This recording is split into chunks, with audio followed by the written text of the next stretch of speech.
slide, please. Security concerns when reopening facilities.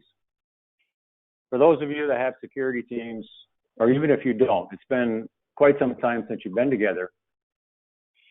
And during this time, you may have communicated somewhat, but you haven't all got together and you haven't probably been reviewing your procedures, your practices, your protocols.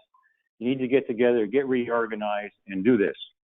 You want to talk with your leadership, and you want to make sure that you're all on the same page. You all agree on the responsibilities of everyone.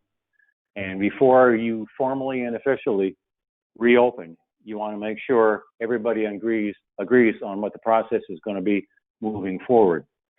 Now, one thing that's critically important is all of the threats that your organization faced before this pandemic are still there. They haven't gone anywhere.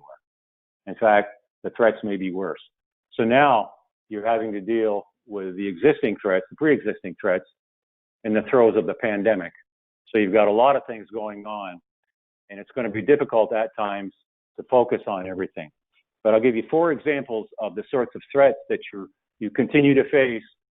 And for the most part, all 4 of these have nothing to do with terrorism, but these are the sort of things that you could face. The first thing being the Emmanuel AME Church in Charleston, South Carolina. A white supremacist, Dylan Roof, came in after a Bible session, killed 9 and injured 3. The Tree of Life Synagogue incident in Pittsburgh. Robert Bowers was an anti-Semite, came in and killed 11, injured 7. First Baptist Church in Sutherland Springs, Texas, was essentially a domestic violence incident. Devin Kelly had been convicted of domestic violence against his wife in the military. This particular morning, going to church, he had a dispute with his mother-in-law. He came in, killed 25 people. His mother-in-law, by the way, was not present at the church that morning. That's a domestic violence incident. And finally, the West Freeway Church in White Settlement, Texas, Keith Kinnaman came in disguised into the sanctuary, poorly disguised into the sanctuary. Security officers were keeping an eye on him, but nonetheless, he managed to kill 2 members of the church before he was shot dead by a security guard. I mention these 4 incidents because they illustrate the types of threats that you're going to face that you may not be thinking about. And by the way, the last incident was a mental health issue. The attacker was suffering from what other friends described as demons. So you need to be concerned with those. Extremists are going to try to capitalize on the chaos that's created in the pandemic. We've seen a lot of instances with this. Extremists had developed plans. They were going to try to perpetuate the virus. They're trying to infect as many people as they could to create more chaos during all of this. Certainly the cyber criminals are very active during this time with their business email compromise, their scams to elderly folks, to vulnerable folks, child exploitation. So they're being very active, and you need to be thinking about the chaos that's being created.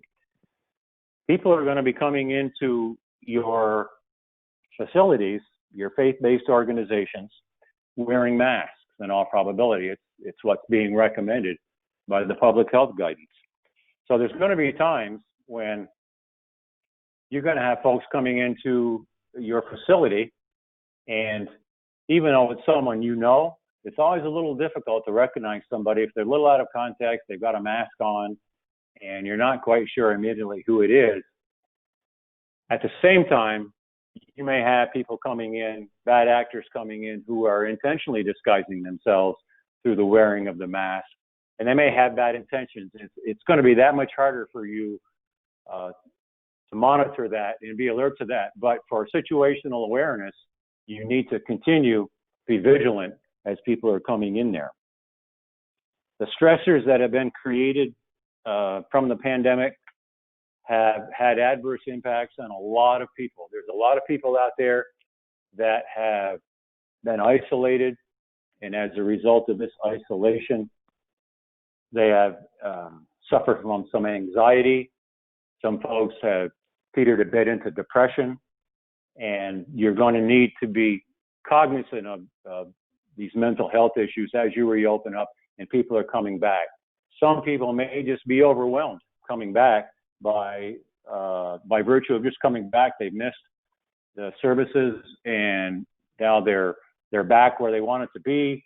But during that time, they may not have been doing well mentally, and there's a bit of a chance that they may be a little too overwhelmed as they show up. So be alert to that and be prepared how you're going to deal with that, how to help these people, and to have a process in place to deal with that. Also, another thing with the isolation during the stay-at-home orders and all of that, there has been a big rise in domestic violence situations and child abuse situations.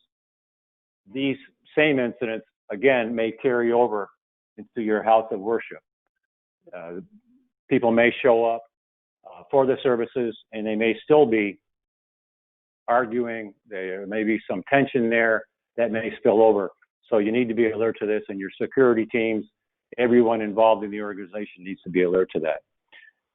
A little bit more on the mental health issue. You need to anticipate how you're going to deal with all of this. I mentioned how you're going to help the people that are coming back, what sort of psychological assistance you're going to be able to provide to them.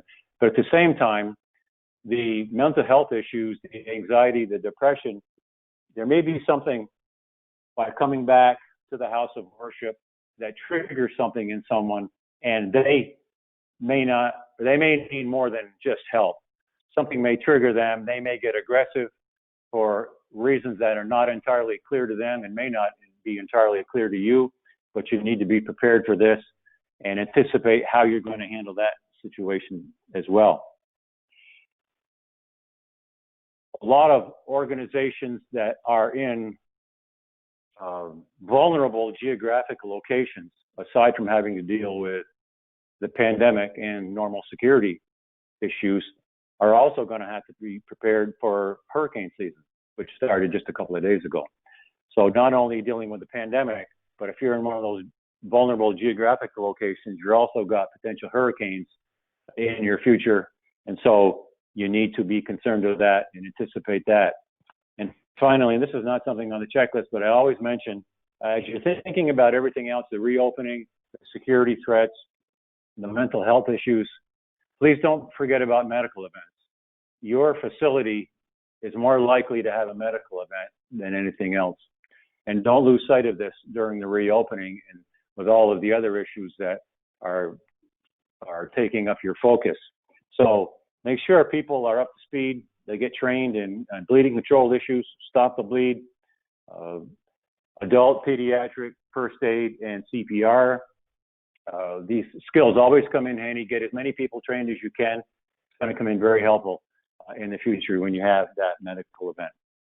And that's it. Thank you very much.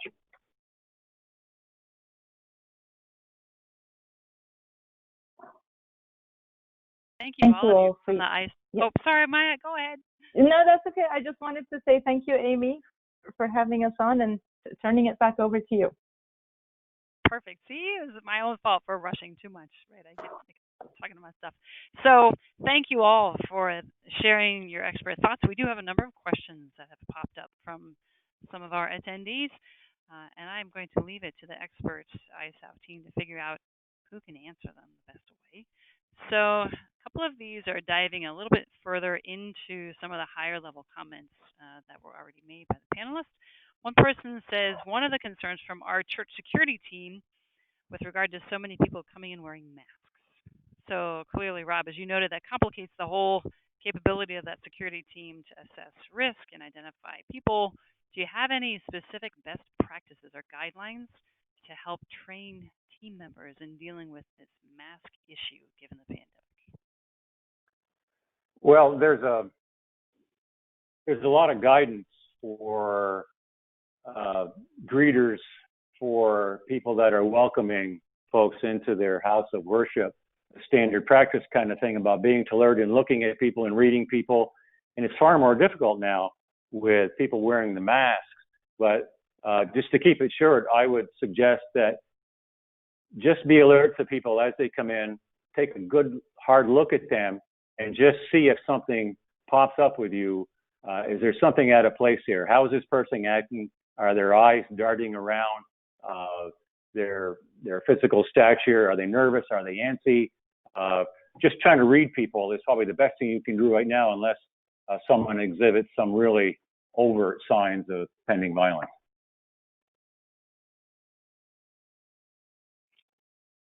Thank you for that, Rob. That's a big help for sure. And the next question kind of goes along in the same vein. What would you recommend that a congregation do if someone, whether they're a member of the congregation or not, comes in and starts touching a lot of people, going against the policies that the church had communicated, the social distancing and other things? This attendee says, I would assume we'd ask them not to do that and then ask them to leave, but then if they don't leave, do we just call the police? I'll try to make a comment there, and Rob might have some additional thoughts. This is Andy. I think this is one of the biggest challenges that we've been concerned about, not just touching things, but otherwise not complying with whatever safety protocols the FBO may establish. That could be mandating use of masks, whether by the FBO's discretion or because the local jurisdiction or state is requiring it. That could be that they don't want to sit, respecting whatever spacing you might have. There's any number of issues. Somebody may come in, either decide on the moment that they don't want to follow, or they might come in deliberately just to challenge some of your policies. What's really important there, and there's probably not a single right answer, because every FBO is going to be different based on location, based on staffing, based on whether you use greeters or ushers or not, how many people you have available. It's going to be very different. What's really important is that you think through and clearly communicate what your expectations are. That should be done as proactively as possible to include the use of signage. And that first time you're welcoming folks back to the organization, you want to make sure it's very clear if you use social media, or other means to communicate with members or potential participants that day. You make that very clearly visible to everybody. What's just as important is training those frontline personnel that may be the first ones to encounter those situations on what is it that you want them to do should that situation escalate. You don't want them to come up with that on the fly. You don't want someone that's not prepared or trained or familiar with how you would want them to respond to try and on the fly go and address something that looks awry. That person that refused to wear a mask, that person does want to touch things you don't want them to touch, right? So you want to think through, what is a proper response? Is there an escalation protocol? There's somebody else for them. Maybe they're a volunteer. Maybe you have full-time staff. There's somebody there that should be available quickly and readily, maybe by some kind of communications device, walkie-talkie or whatever you're going to use, so they can reach out and say, hey, Susie or Johnny, we've got a situation here. Can you please come and help address it? You make sure that it's thought through. The right people are responding and communicating whatever you have, whatever you want them to do. If it gets to a point where you need to get somebody off the premises, again, you don't want to become physical with them. And so there does come a point where maybe you do have to request law enforcement's assistance, but you want to try and use, whatever de-escalation techniques you can, as soft an approach as you can, to try and get them to do the right thing. Based on your location, your congregation, the type of folks that typically are going to come to your facility and what you expect from them, because some areas may be more expecting folks to challenge those policies than others, and only you're going to know that. You should definitely have a plan and an approach in mind and clearly communicate to those frontline personnel exactly what your expectations for them are going to be. I know I didn't give you a specific answer on what to do, but we think those are the important things to think through as you talk about reopening and preparedness, making sure people are ready. So following and Andy, along with, oh, sorry, go ahead, Rob.